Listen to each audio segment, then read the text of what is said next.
Welcome back to another episode of the Highlight Reel. Today I have a special guest today. This is one of my closest friends. I've known her since I was like 7 years old and I'm 24 now. So this is third grade we talking about. Her name is Jazmine. Hello. Yeah, I'm gonna let Jazmine introduce herself. Tell the people about yourself a little bit. My name is Jazmine. I go by Jazz. In high school I used to go by Jazzy. Yeah. It's just Jazz now. But I am just turned 25 years old, which is crazy. Snap. That's Dang. insane to say out loud. Right. We're in my tattoo studio that I'm currently in, called Lumen Inc. Yes, In ma'am. Walnut Hills, Cincinnati, Ohio. Yes, ma'am. So yeah.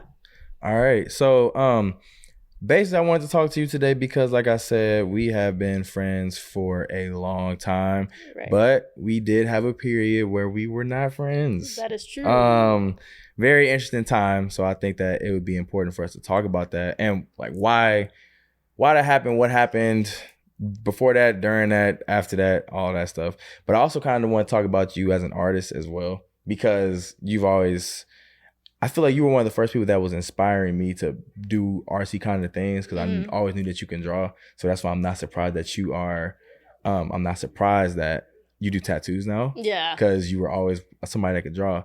And then we were in, gifted programs together and stuff like that, which at the time I didn't really quite know what that meant, but it seemed like we had certain cognitive we're child geniuses. Yeah, like that's kind of how it was supposed to be framed. We were children that thought about things a little differently, and I just remember we've experienced a lot of these different things together. Right. So I think it'd be important for us to talk about some of these things.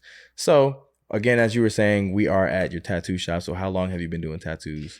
I've been tattooing for like a year or two now. I think maybe almost 2, including my apprenticeship time. So I'm a baby for real. Okay. That is considered baby. I'm a proud baby.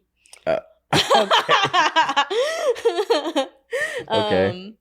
But yeah, I'm still learning, every day. I'm still learning for real. Okay. And now what got you into it? Because like I said, I always knew that you could draw and everything like that. So it made me want to draw better, because I wanted to be able to show you, like, look what I can do too. But when did you transition into tattoos? Because you didn't go to school for this. Right. So I'm like, how'd you honestly, it's like a whole entire saga. Okay.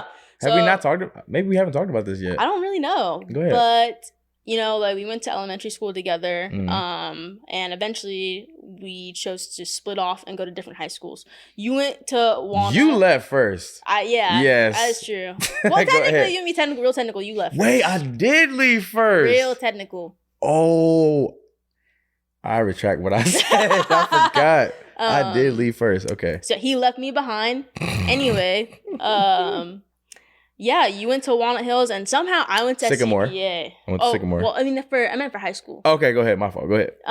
Yeah, which is honestly so wild because they're like sister, but also like enemy schools. Yeah. That's crazy. Mm-hmm. So yeah, and then I did visual arts at SCPA and got pushed obviously to go to college. That's what like the main goal is for high schools nowadays. Yeah. And yeah, I really wanted to go to school out of state, but like at the end of the day, I really didn't know what I wanted. I knew I wanted to do art of some kind, but I was burnt out. I was doing art every day for like multiple hours a day in high school and after school.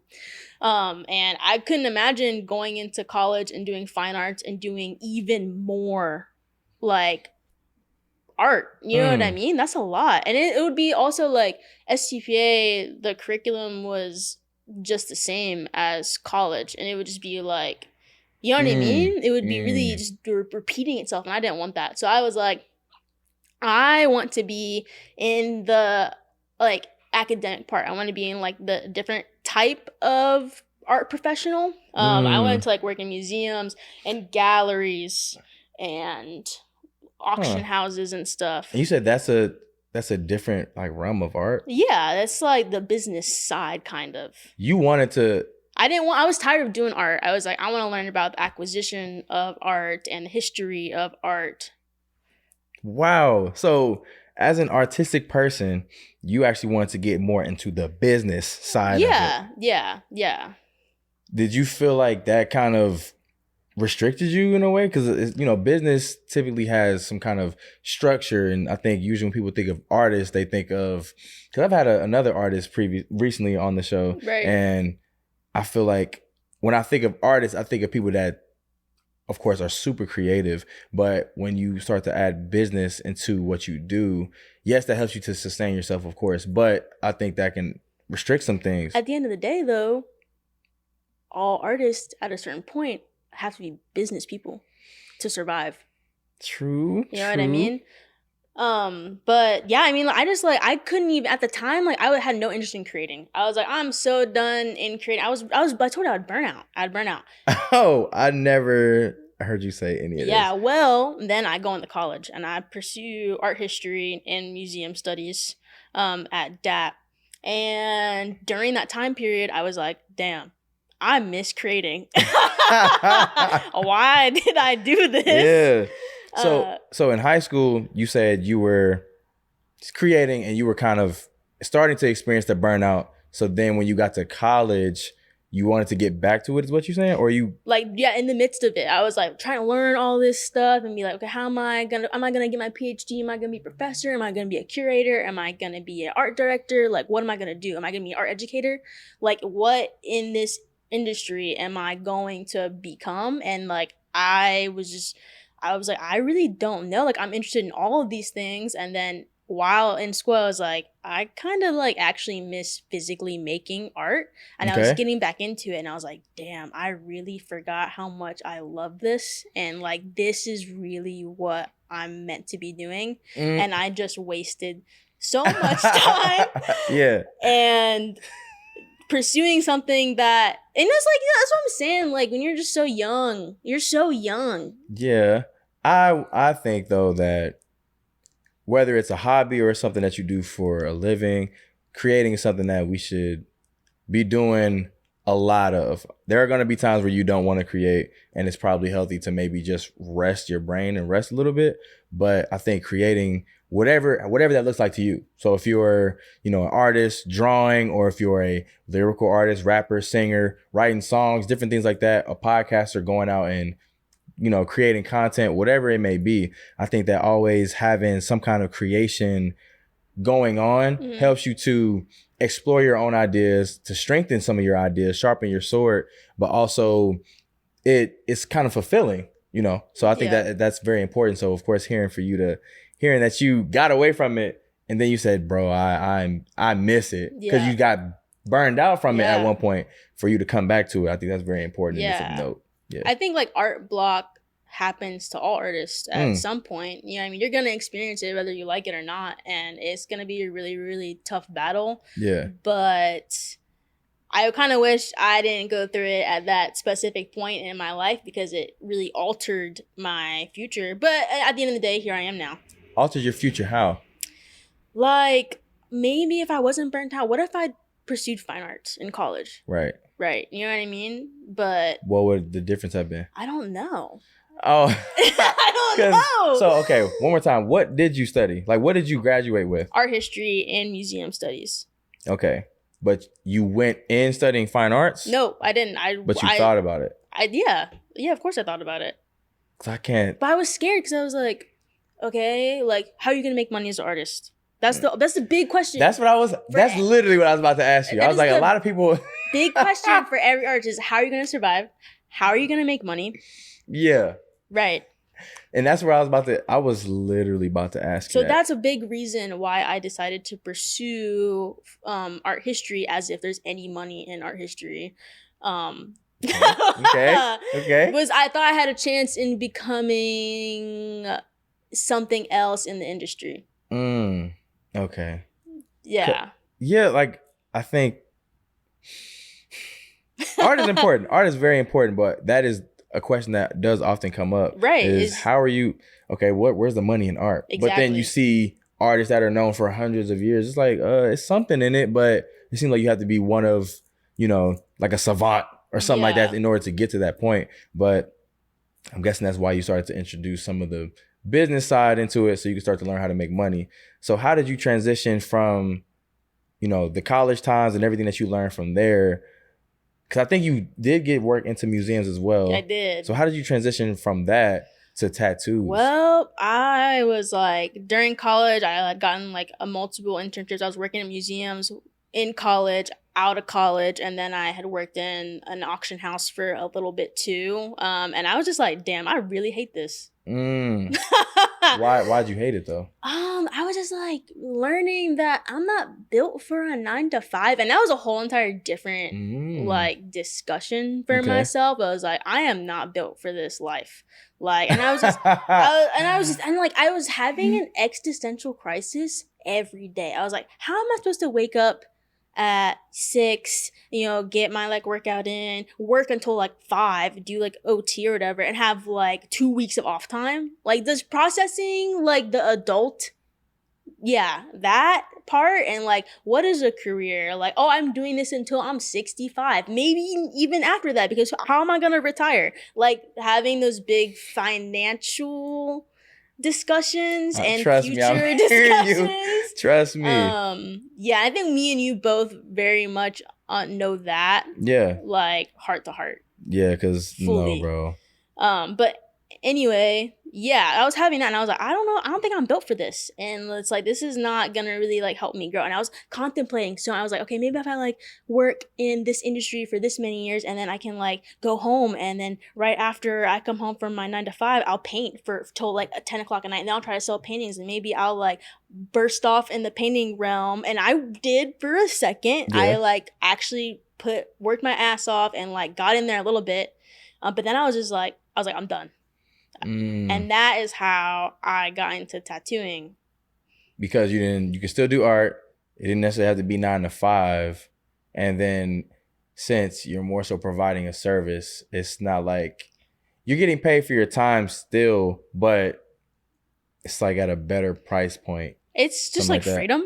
Yeah. Okay. Freedom, for full creativity, and also freedom for your time. It's honestly like my dream job. I was getting tattooed a bunch when I was in college, and I was getting tattooed a bunch while I was in this professional industry, which is crazy. Like, I was trying to like cover it all. Oh man, how many tattoos do you have? I mean, I don't know. At this point, it's kind of like all blended together. I'm trying to like build some cohesiveness. I can't count them.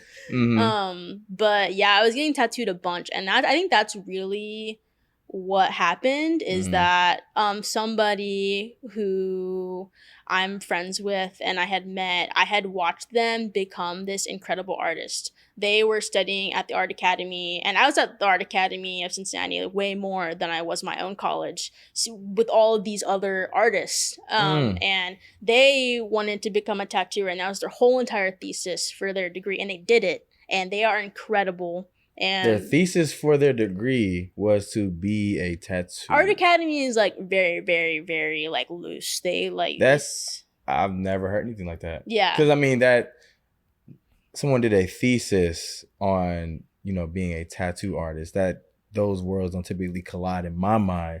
Because when I think of tattoo artists, I think of creativity, but I don't necessarily think of academia. Right. So for a thesis is academics, on tattoos is the creativity, and then the mix.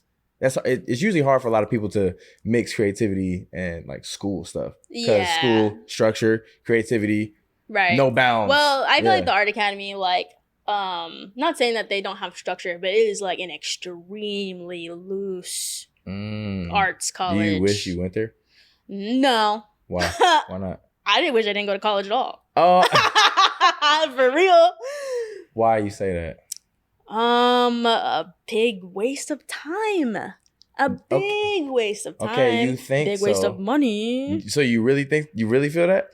Okay, like, to be honest with you, I do. Okay. But I understand it's like, okay, how the world works. Like, I was meant to go to college so I can be right here in this spot talking to you right now. If I didn't go to college, then maybe like my life would be so different. I get that. Well, but yeah. If I could take that section out of my life and still be here, I would take that right now. But that's my point. do you think, so you thought you wanted one thing and then found out that you kind of want to do another thing while you were in college? Yeah. Internships that you said you were doing in school, out of school, all that stuff. Yep. So do you think you still would have got to this point if you didn't go there? I don't know. I'm telling you, if I did, I wouldn't do it. Like, for example, for me, the podcast, right? I started a radio show in college. So I started a radio show, loved it, loved playing music, all that stuff. I was in control, and I had my own. I got a logo made, created the name, all of that stuff. People were tuning in, so I said, okay, I have some traction here. I knew a lot of people listened. Like I knew a lot of people on campus and at school, but people were actually tuning in. I remember I broke records for listenership and all that, but that was also coming from my hard work that I wanted to put in.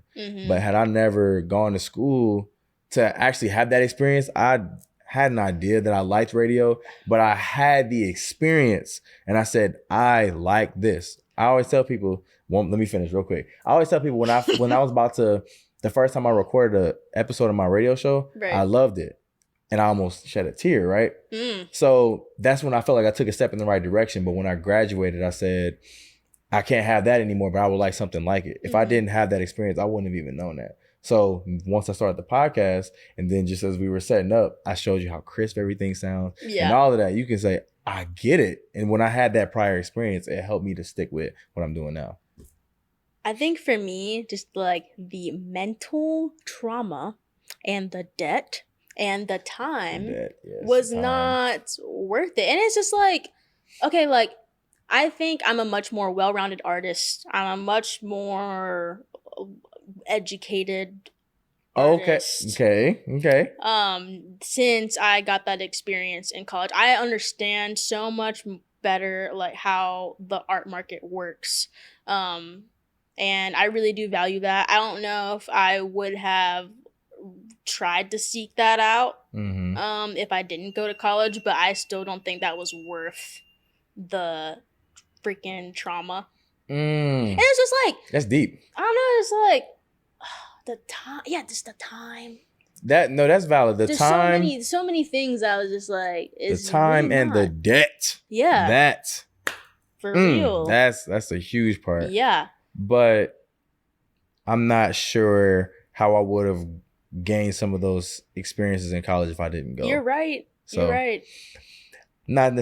I'm not necessarily saying there's a right or wrong answer. If I would have known what I wanted to go to school for, I would have got out of school probably sooner. But then again, I wouldn't have had those same experiences because I would have been so focused maybe that I missed out on other things. So I think everything probably worked out how it should have, is what I'm saying. I feel like also for me, like, just my college experience, like, was not great. I just didn't have a good time. Like, some people are like, oh, the college experience. Yeah. Like, I hated college. Truly. Hated it.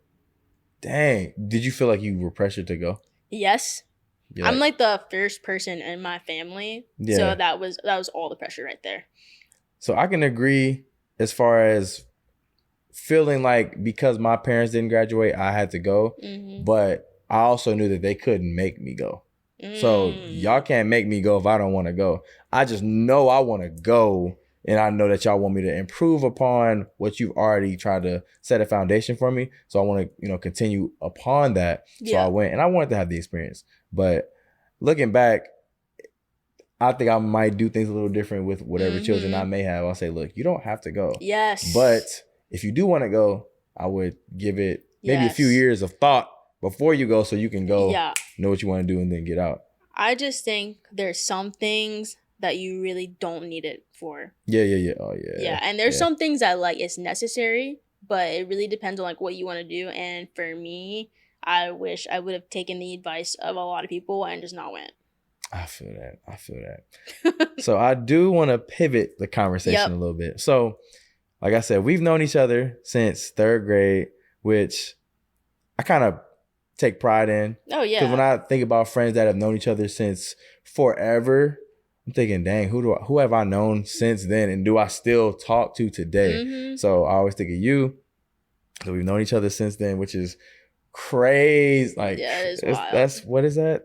Almost 17 years. 2 decades, bro. Like that's crazy. That's crazy. That's crazy. Now I think about it. 17 years at 24 and 25 is wild. Crazy. But we were always close and everything. And then we started to go to different schools, which wasn't necessarily a problem because I still thought that was cool. It's like, you're over there making friends. I'm over here making friends. You went to school with my cousin. I think maybe you knew some people I went to school with, but we both left the school that we started at, which we both thought was better for us. Oh, for because sure. we were like, bro, we can't stay here. We have to go and do better. But then we stopped being friends.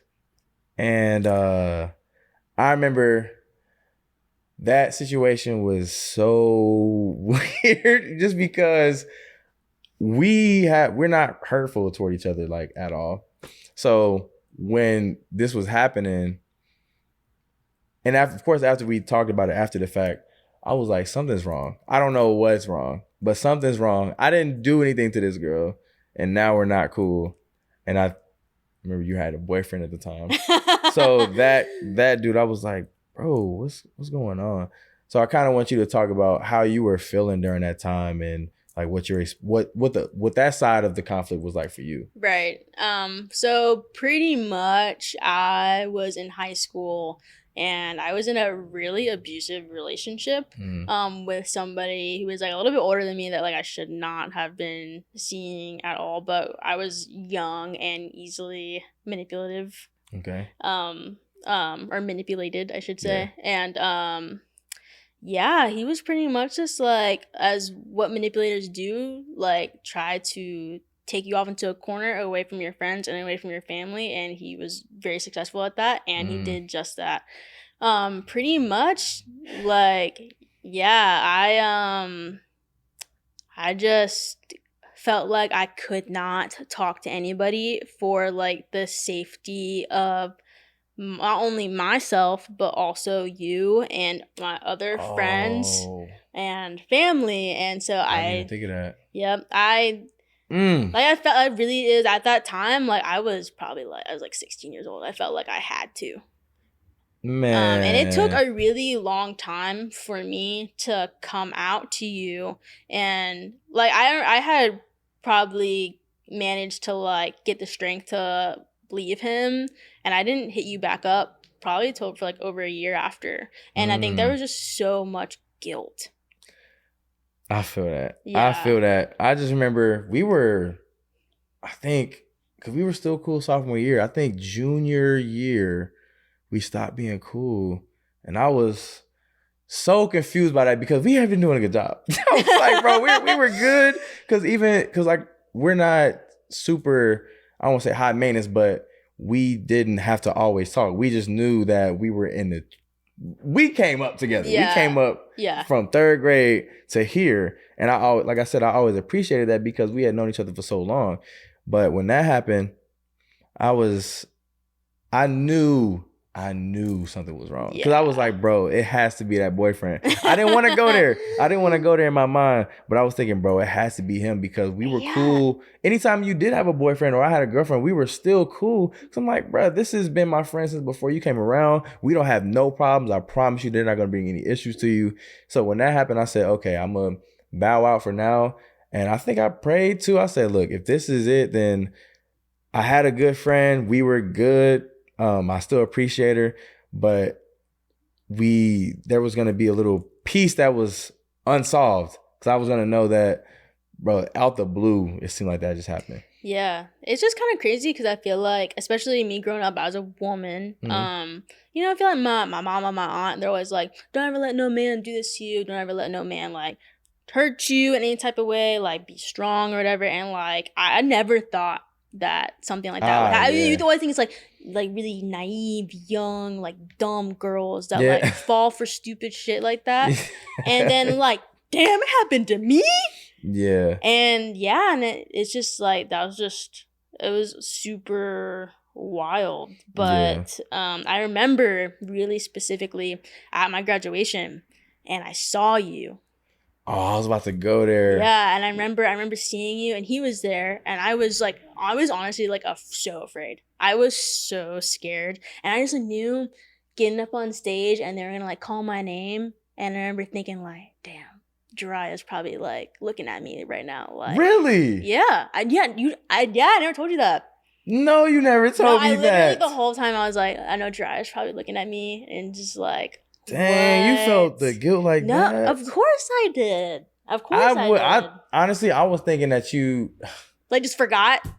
Yes, I was thinking she probably, because I think for yourself, you were thinking in order for this to not hurt so much, I kind of have to force this person down. No, I thought about it all the time because you weren't the only person that I had to hurt. True, right? It was just because you did go to school with my cousin, and I think there were times I tried to ask her to check on you for me, and I think she did, but I can't remember if you asked her to stop or not. I have a feeling I probably did. I don't really know if I probably did. Okay. So we were both nervous at your graduation. Yeah. I was happy to see my cousin, but I was like, bro, I'm gonna see this girl. Yeah. And I was so nervous. I was thinking, bro, I might cry. I don't know how I'm about to feel. But I did cheer for you. I don't know if you knew. I think I told you that. Yeah. When they called your name, I did cheer for you. And I remember I was talking to my family that I was sitting with. I said, man, like, that's my friend right there. Like, it's taking me back to it. I was like, bro, that's my friend. Yeah. I haven't talked to her in years, but that was my friend. And if this is the last time I see her, I would at least like to know, and if this ever reaches her, I would like for her to know that I did cheer for her. Yeah. Even if you hated me or whatever, it was like, you were my friend. I loved you as my friend. I'm gonna cheer for you because I'm happy that you're graduating. It's like we didn't have to run the race together, but we both made it to the finish line, and that's what I was happiest about. So I screamed for you, and I was still nervous even after we left because I did look for you. You, which is so funny that you say that because you saw me. I saw you on the stage. I did not see you after that. Well, I was really afraid. And I remember trying to get up out of there as soon as possible. I couldn't even imagine, like, what would have happened. It would have been ridiculous, like, if you would have came up to me and my family and he would have been there. And I had a thought. So I was like... It would have been so bad. I think I was going to press him. I was thinking about that day. I think I had to mentally prepare for that. So I was thinking, if I see this guy... No, I might say, what's up? I meet you. But at the same time, I think I would have pressed him because I was cool with your mom. I was cool with your dad. Right. So I'm thinking the only person that got added to the picture and things started going crazy is him. So I was going to feel all kinds of ways, but I was at least happy I got to see you graduate. But I remember that day I was so nervous. I was also super, super nervous for that day. So, okay, I guess it's a good thing we didn't see each other then. Then I go to college. And I'm not gonna say I forgot about you. I just, since I knew we weren't talking and we weren't gonna talk, I figured ever again.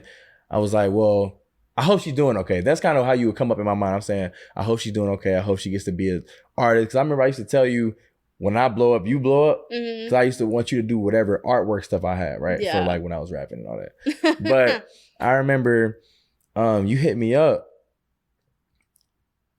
I was so confused. Really? I said, I was nervous. I was thinking, is this actually her? But then I was so happy too. Cause I was thinking, bro, finally. Cause I think I had tried to seek you out probably a few times. Oh yeah. I reached out to your mom. Yep. Bro, we friends, y'all. Like, I was trying to reach out to her. I think I reached out to your mom. Your mom got to you for me, but I don't think she knew that we had fallen out. My mom was, like, pretty oblivious to everything that was going on at that time. I was very good at, like, trying to, like, hide everything. Which is crazy. Yeah, because I remember I called her, and I think she said, yeah, like, Jazmine's right here. I said, oh, well, you know, can I speak to her and tell her what's up for me or whatever? And she did, and I think... Then you reached out to my friend. Yeah. Oh my gosh, yo. You reached out to my friend to tell me to not reach out. Yeah. Whew, this is crazy. This is a whole entire mess. So yes, junior year, I think it was college, because I think it was right before COVID. You reached back out to me, and you said, you know, I'm so sorry about everything that happened, but I'm open to be friends if you are. I felt bad for how you... I felt for you in that moment because I was thinking, she thinks I'm probably really upset. Oh, yeah. When I'm more so ecstatic that you're back. I was like, bro, I was never mad. Yeah. I knew the problem wasn't between us. And I think I talked to probably some family. I think mainly my mom about it though. I said, why do you think we're not like, what happened? What did you think happened? And I think she pointed that out too. And I said, I hope that's not the case, because as your friend, if I find out that somebody's hurting you, I'm gonna want to hurt them, right? So good thing I didn't see him, response. right? Yeah, but I think once you gave me the explanation, I said, I thought so. I figured. Yeah. And you were trying to protect me, so I get that. But I was never upset at you. I was hurt, but I feel like I'm kind of understanding about that. Yeah. So I said, I'm glad that you back. I'm at college right now. I'm away at school, but when I'm back, we can definitely link. Yeah. Yeah. I was just happy that we got to do that, because it was such a weird time. When I would think about who my closest friends were, I was like, bro, one of them, I know who she is, but I can't really say her no more, because I haven't even seen her in years. Yeah. I feel like I've finally felt like safe at that moment to like be able to reach out to you. And like, you know, after going through like an abusive relationship like that, it's like rebuilding yourself from top to bottom. Yeah. It's like my confidence was at a 0, and like I felt like everybody hated me. You know what I mean? It's like what it's being in like someone's just sitting there like beating on you like all the time, just being like, oh, you ain't shit. And like it was really hard for me to like come up mentally to be like, okay, like all like yeah, like I'm like worthy of friendship, and also that like you know, morally, like I cannot live the rest of my life thinking that like I hurt you. Oh. I appreciate that, because I think, as I said, when you reached back out to me, I was shocked. Yeah. I was shocked, because I said, I don't know who this person is. And then I said, is this who I think it is? I haven't talked to her in forever. And you sent me a big message. I said, it was a novel. This was on her heart. And it let me know that you at least missed me. You felt bad about what happened. But like I said, I was happy to have my friend back, because going through something like that is not something I would recommend for anyone. 10 out of 10, don't recommend. But I think in the back of my mind, I was also thinking when she comes around, I'll be there, because I was never upset. I just wanted my friend. Yeah. And I was cool. I would have been down to meet the guy. I was thinking he thought I had a problem with you, or it was something. I said, look, I'm not here to make any problems, bro. I just want to make sure I still have my friend. And then when you came back, I said, okay, we cool. We gonna have some catching up to do. Yeah. Like we gonna have some explaining to do, but I'm just glad I get my friend back, because sometimes people lose their friends over dumb stuff, and then they're never friends again. Yeah. And then some people lose their friends like that, and then they're unforgiving. Whereas in this case, I was never really I was hurt, but I was never upset at you, because I figured that there was a deeper meaning to it, because we were always able to talk about stuff. Yep. So I knew there wasn't really an issue, but I was truly confused, and it didn't make a lot of sense. So I knew that there was something deeper to it. Yeah, I think like also like, you know, you're not the only person that I had to like leave behind because of that situation, but you are like one of very, very, very few that I decided like you are worth bringing back into my life. Like our friendship is like that important. Yeah. Like there's not that many people who have like watched me grow. Like legit this big. And now, you know what I mean? Like that relationship and like that memory is crazy. And like, I hope that we're able to continue that for the rest of our lives. Yeah. And then even as recent as last year, I thought it was cool to see how we've both become young adults. Because at the end of 2023, we had a bet. We called it off, but to me, this was a good competition. We were trying to say whoever saves the most money by the end of 2023 was going to have to take the other one out to dinner. And we set a good number. Neither one of us got to reach it. I think that... But we were going to try. Yeah. And I think that's what's important, because that's a productive conversation, a productive competition, because some people could be like, I'm gonna get the most girls by the end of the year. So there are so many different ways that could have gone, but we were both already thinking about we're trying to do better for ourselves, right? Because you were already trying to do that, I was trying to do that, but we said, okay, let's make it a competition, because now we're more likely to do it even though it didn't happen, I know I was always thinking about it. I was always thinking about it because even if I didn't hit the number that we set, I still knew I was actually trying to actively save this money or make sure I had my bank account looking a certain way. And I think that's very adult of us, considering the fact that I met you in 3rd grade. We were cool in 3rd grade, but I think we got tight in 4th grade. I mean, I can't remember when, but I just know the first time I ever met you, it was 3rd grade, and we had been cool ever since. So I thought that was very important for us, and I'm glad that we made it back to this point. For real. Because you still inspire me as an artist and in other ways as well. As I was saying, I'm just happy that I was able to get my friend back. We ran into so many different things. You saw me have locks. You saw me not have locks. You saw me have locks. You saw me not have any again. And then I feel like the way that we've seen each other grow is something that I can appreciate, because before we had fell out, I was always going to be able to think like we did have that. And now that we have it back, it's something that I definitely appreciate, because when I didn't have it, I didn't like how that felt. Yeah. So, me either. Yeah. But do you got any questions for me? Ever anything that was going through your mind during that time, or after the time? Anything like that? I guess just how were you feeling? How are you taking it? I mean, I know that you were just sad and confused. Well, yeah, like I said, I was confused because I knew that I didn't really do anything wrong. We weren't at the same schools or anything, so we both knew that we were busy. Yeah. But we weren't at the same schools.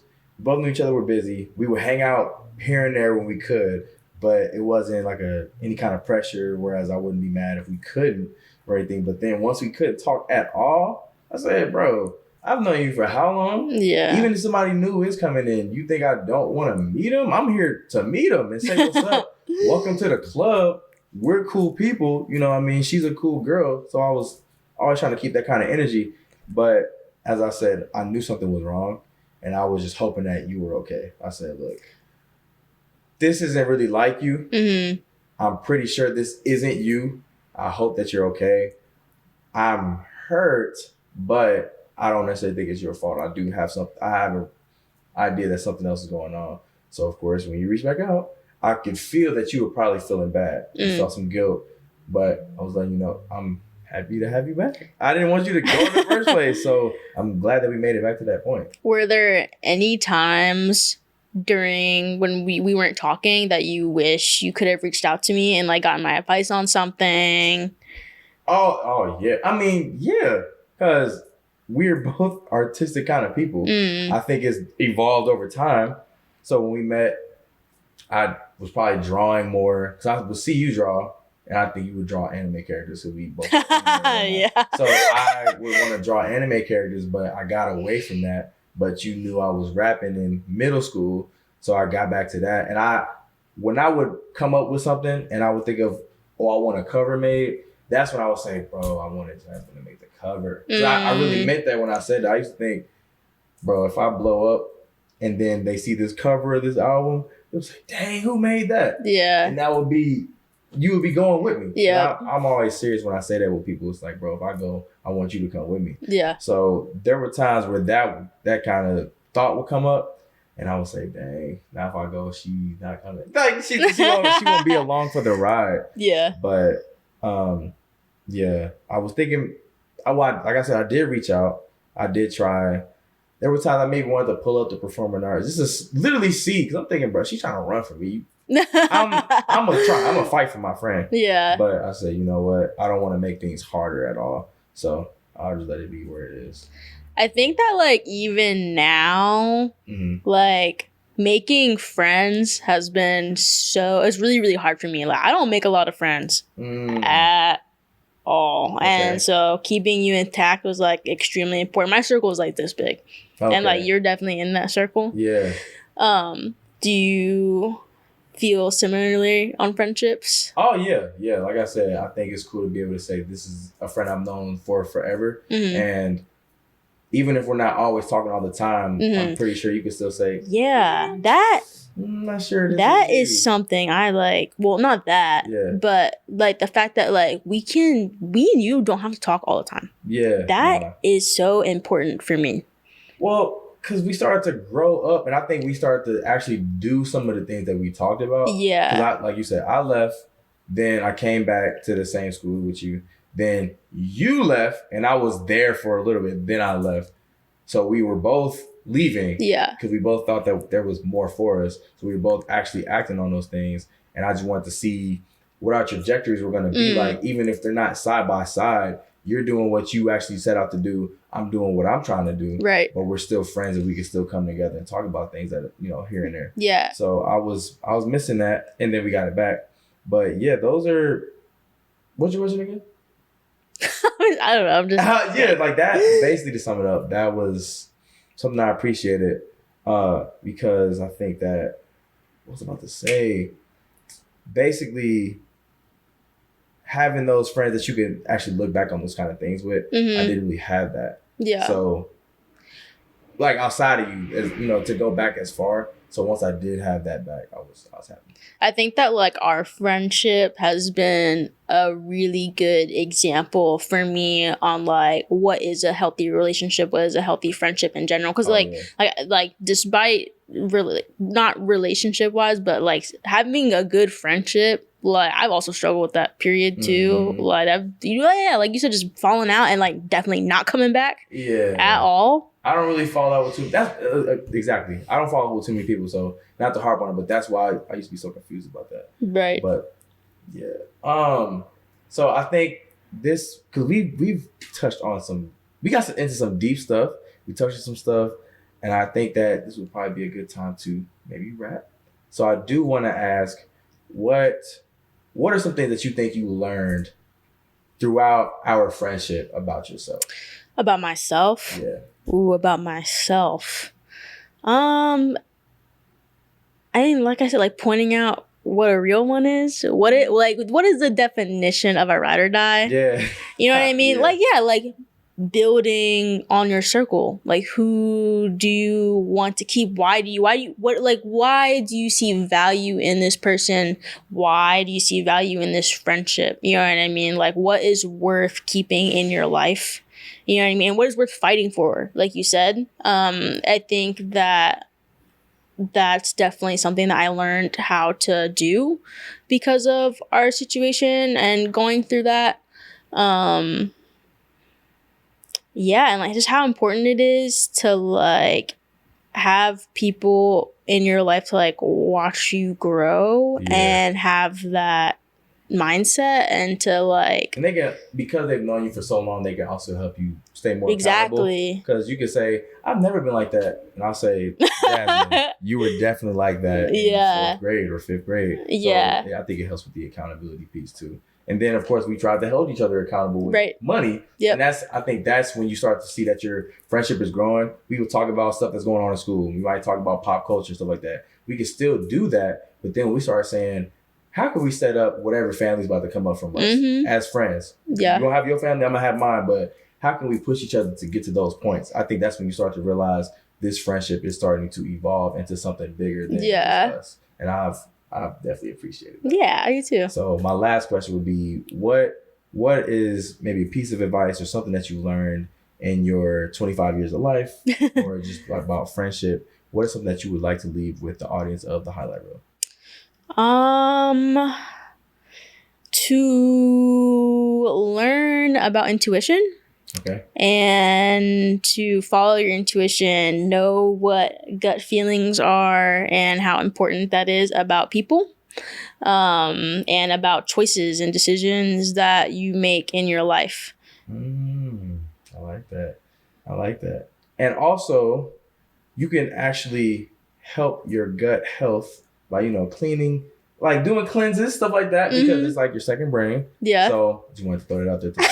But I do appreciate you for saying that. I'm glad that we were able to have this talk, because we don't talk about this a lot, but not that we can't go back to what happened, but I think we were both so eager to just get back to where, right. get back the time we lost. Because I think things could have definitely been different had we not lost that time. But since we did, we trying to make up for it. But again, I'm thankful that we were able to do this episode. I'm glad to have my friend back. Yes. I'm glad that you have now had your own episode on the podcast. Yeah, me too. So yeah, you'll get to be in this year's recap.